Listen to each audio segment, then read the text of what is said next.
కార్తీక పురాణం 19వ అధ్యాయం. ఇంత జరిగిన అంబరీషుడికి నీపై కోపం రాలేదు. తన కారణంగా సుదర్శన చక్రం నిన్ను తరమడం పట్ల ఆయన ఆవేదన చెందుతున్నాడు. బ్రాహ్మణ హత్యా దోషం తనకి అంటుకుంటుందని ఆయన ఆందోళన చెందుతున్నాడు. అందువలన సుదర్శన చక్రం నిన్ను ఏమీ చేయకుండా ఉండాలంటూ కోరుతున్నాడు. అందువలన నీవు ఆయన దగ్గరికి వెళ్ళడమే అన్ని విధాలా మంచిది అని దుర్వాసుడితో విష్ణుమూర్తి అంటాడు. దాంతో తిరిగి అక్కడి నుంచి దుర్వాసుడు పరుగు మొదలు పెడతాడు. సుదర్శన చక్రం తరుముతూ ఉండగానే దుర్వాసుడు పరుగులు తీస్తూ భూలోకానికి చేరుకుంటాడు. తనని రక్షించమంటూ అంబరీషుడిని కోరతాడు. దుర్వాసుడిని సుదర్శన చక్రం సమీపిస్తూ ఉండడం చూసినటువంటి అంబరీషుడు సుదర్శన చక్రాన్ని నిలువరించే ప్రయత్నం చేస్తాడు.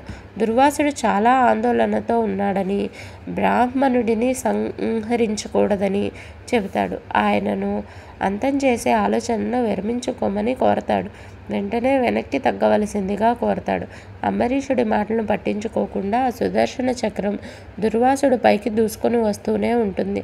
తన మాట వినిపించుకోకుండా దుర్వాసుడిని సంహరించడానికి వస్తున్నటువంటి సుదర్శన చక్రాన్ని అంబరీషుడు ఎదురెళ్ళి నిలబడతాడు.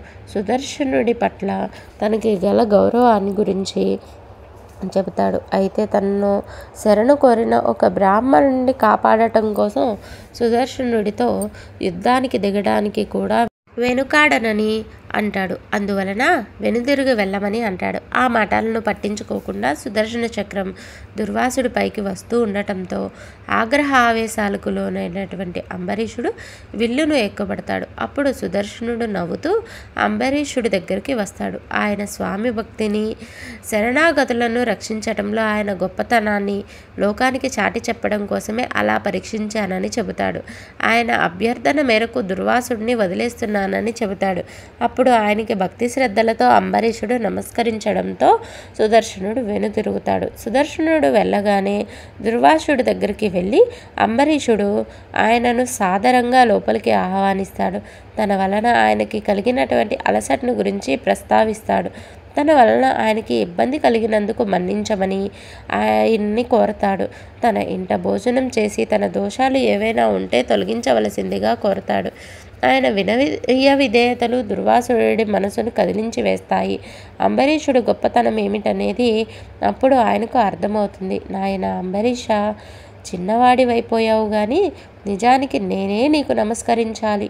నువ్వు దైవశక్తిని సైతం ఎదిరించి నా ప్రాణాలను కాపాడావు. తపోబల సంపన్నుడు అయినా నేను ఎంతో తొందరపడ్డాను, కానీ నీవు చాలా ప్రశాంత చిత్తుడివై వ్యవహరించావు. శ్రీ మహావిష్ణువు కరుణా కటాక్షాలు నీ ఎందుకు అంతలా ఉన్నాయనేది నాకు అర్థమైంది. నీలాంటి వాడితో కలిసి భోజనం చేయడమే మహాభాగ్యం అంటూ అంబరీషుడిపై తనకి గల అభిమానాన్ని వ్యక్తం చేస్తాడు. ఆ తర్వాత భోజనం చేసి అంబరీషుడిని ఆశీర్వదించి అక్కడి నుంచి తన ఆశ్రమానికి వెళ్ళిపోతాడు. కార్తీక పురాణం 19వ అధ్యాయం సమాప్తం.